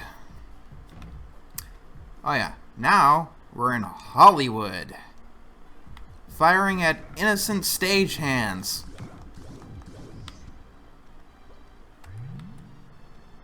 Yeah, innocent stagehands.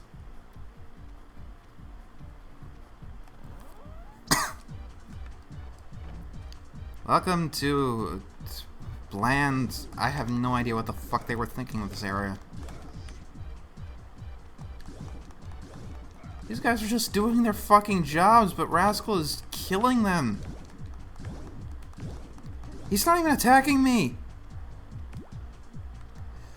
Let's go on the stages in order. Okay, we have a T-Rex running around a city.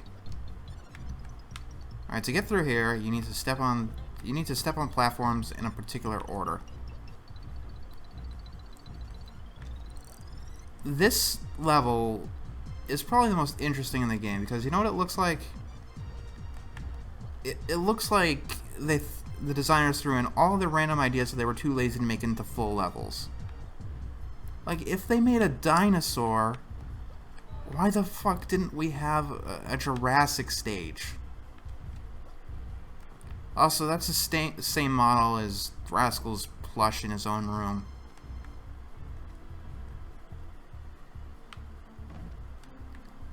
Two, three.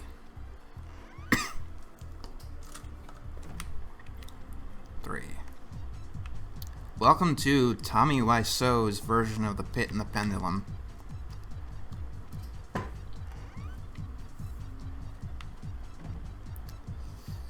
There's 4.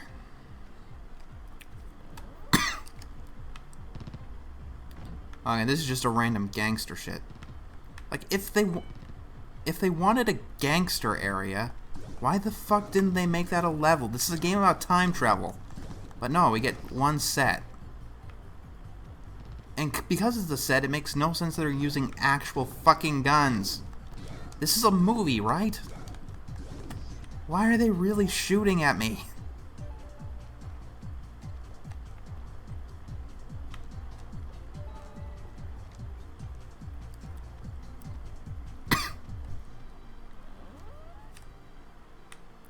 Seriously, this game, like, it all comes together to reveal just, I don't know, a strange picture. You get 5 levels, but the last level is just full of nothing. Sound department. And we're back here because it has to loop around. Okay, that was 5, 6. Okay, let's go on 6. They couldn't even put the lock on the door.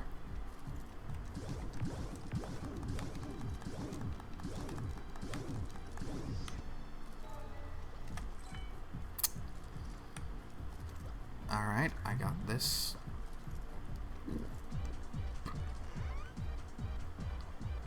Okay. In this room, the designers do something pretty dickish. They drop a fucking giant spider on your head. I am sorry to all arachnophobes in the audience.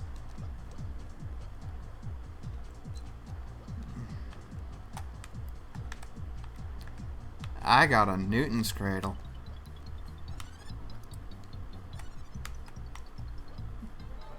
Dude.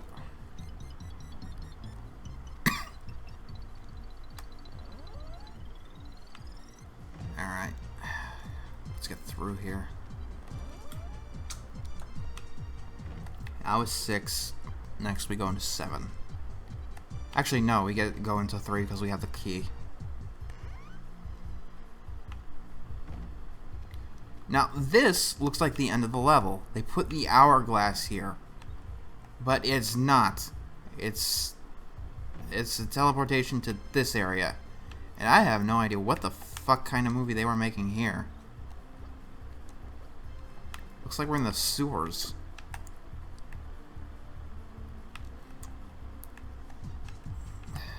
But it's levels like this that just make me think this game did have potential. There were ideas and shit that they could have used and really iterated on. Look at that layering issue.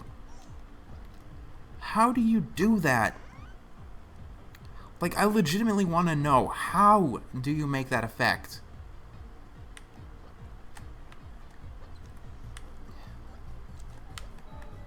You probably couldn't program that if you tried.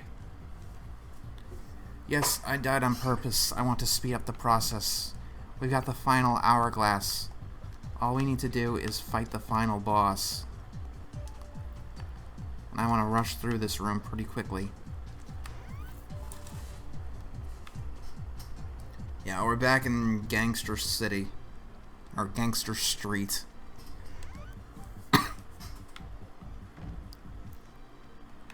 Studio 6. Studio 7 has nothing in it. It's just an empty sci-fi room. Danger, Will Robinson! Danger! You're in a shitty video game! It's a game about time travel. Why isn't this a full level? I'm saying that a lot, I know, but it really feels this way here.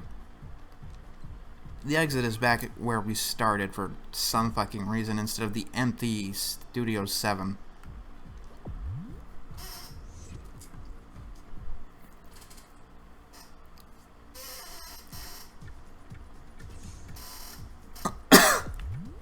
One more boss to fight, and then we get to deal with the final level. The last one. Yay.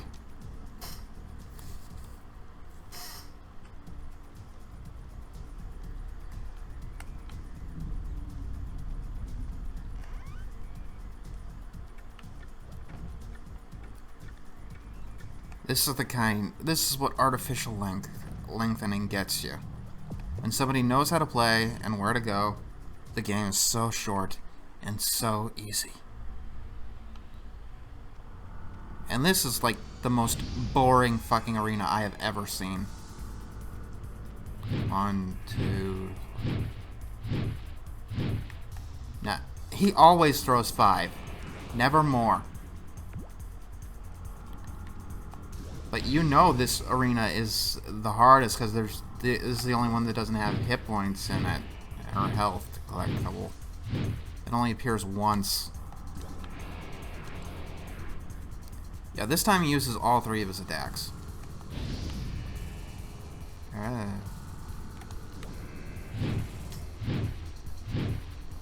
These fans should do something. And it's just, yeah, this shows you the attacks he uses, I guess. Ah! The audio's glitching out again, what the fuck? I'm not going to subject you to that. I'm going to restart it.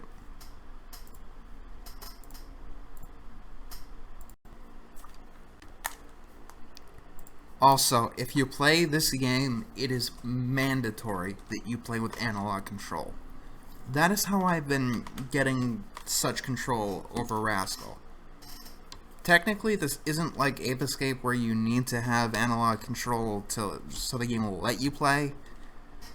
But without it, I don't think I would get very far in this game. And if you're wondering, I actually now have a USB PlayStation controller,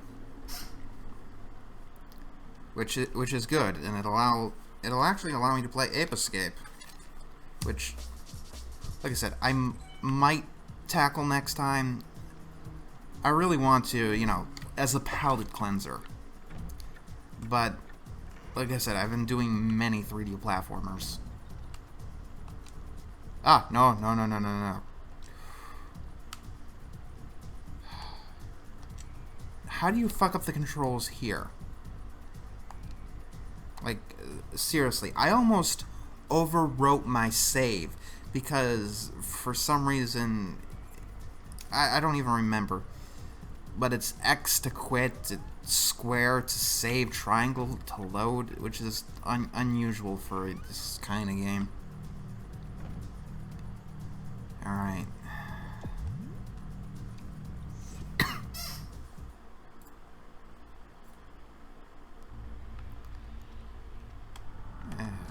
Shoot him.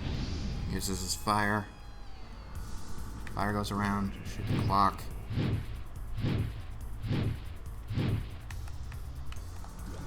Shoot him. Shoot him. I want to make this as quick, as painless as possible.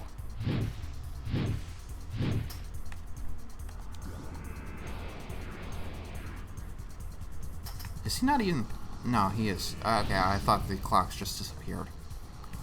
I would believe it if they did. It's just running in fucking circles.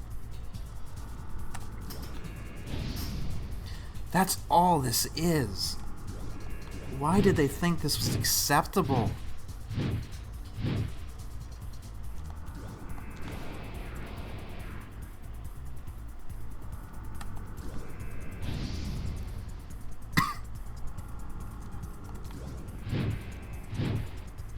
It's one thing to be bad, it's another thing entirely to be boring. And yes, those two things are not synonymous. Okay. We got the key to the final area. We can save it. Save. Alright, confirm.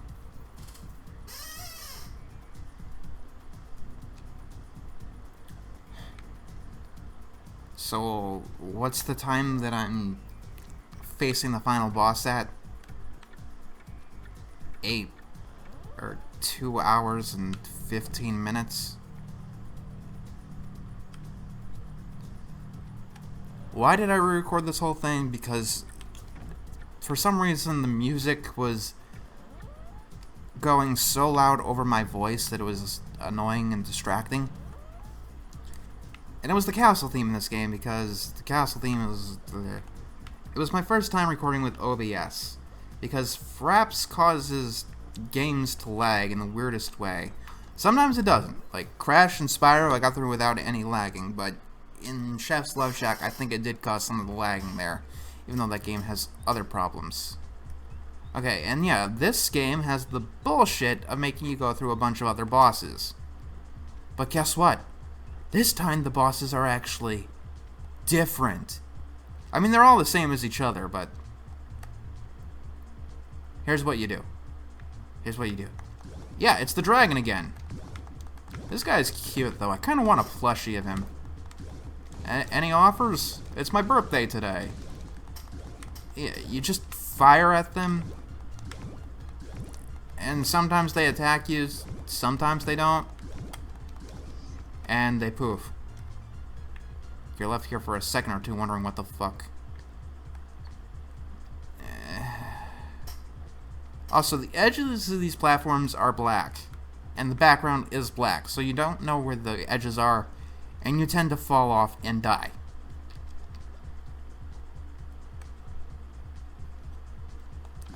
Then there's this thing, which is, I guess, the Turtle King of Atlantis?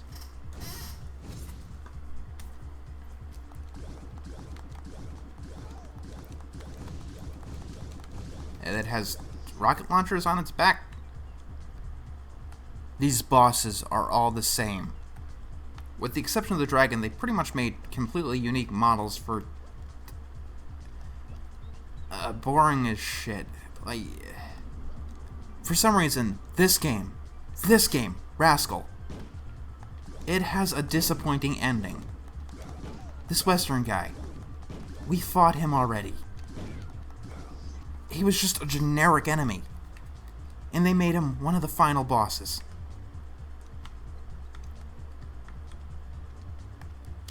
Oops. I pressed the jump button, but Rascal didn't jump. So how does this game, one of the worst games in the PlayStation library, manage to have a disappointing ending?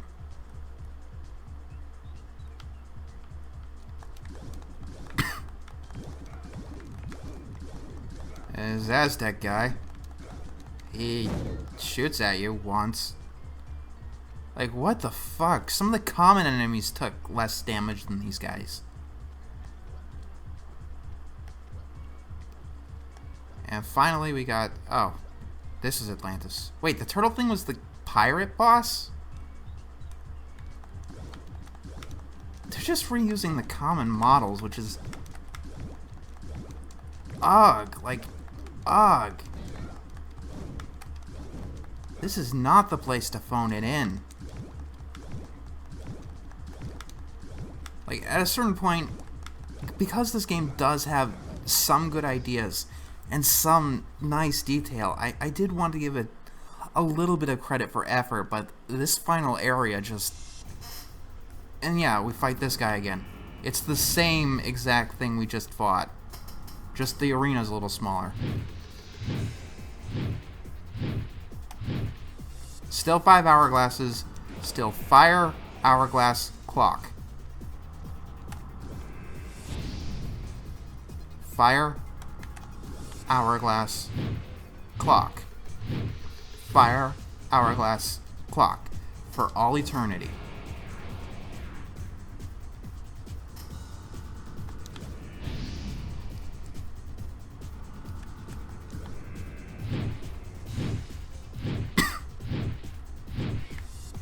I miscounted. Yeah. And I did that on purpose. Why not fight him with full health in case I screw up?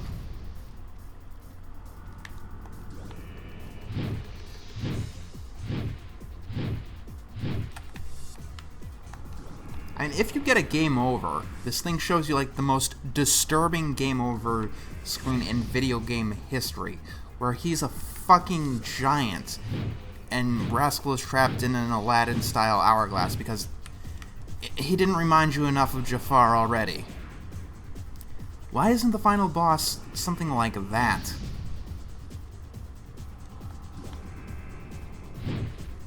You know, I know I'm asking for this game to go on or be different or harder, but I just want something.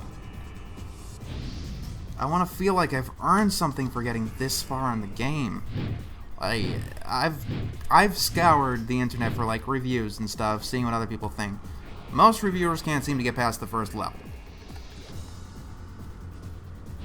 Yeah, because this game is cryptic and it doesn't give you any hints on what to fucking do, and the camera and the controls are horrible. But I don't know, like the title of like the only person on the internet who has ever beaten Rascal is one thing. I don't know, I just want to feel like there's a reason I should be here.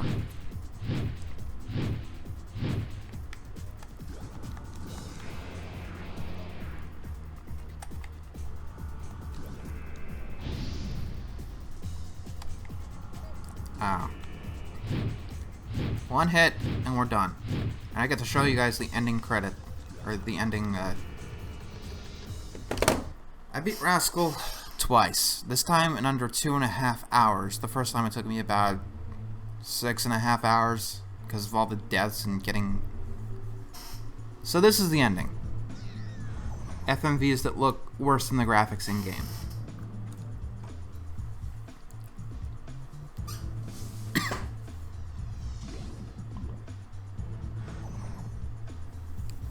Yay, we're safe and...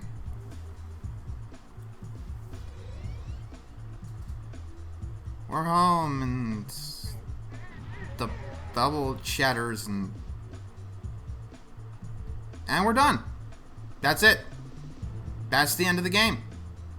That's it. That is it. That is it. That's all there is. Nothing else.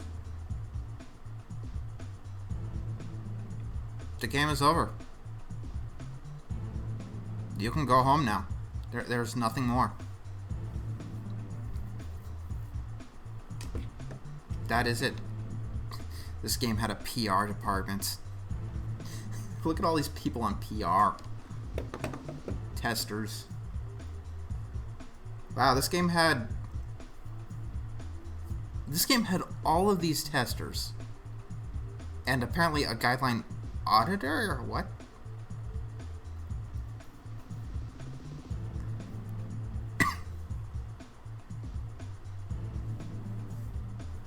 Jim Henson's Creature Shop. It's a shame that Jim Henson's name or Creature Shop or company or whatever had anything involved with this. Is there any after credits scene? Loading. Let me guess, it's just gonna boot me back to the title screen. Yeah. I feel empty now.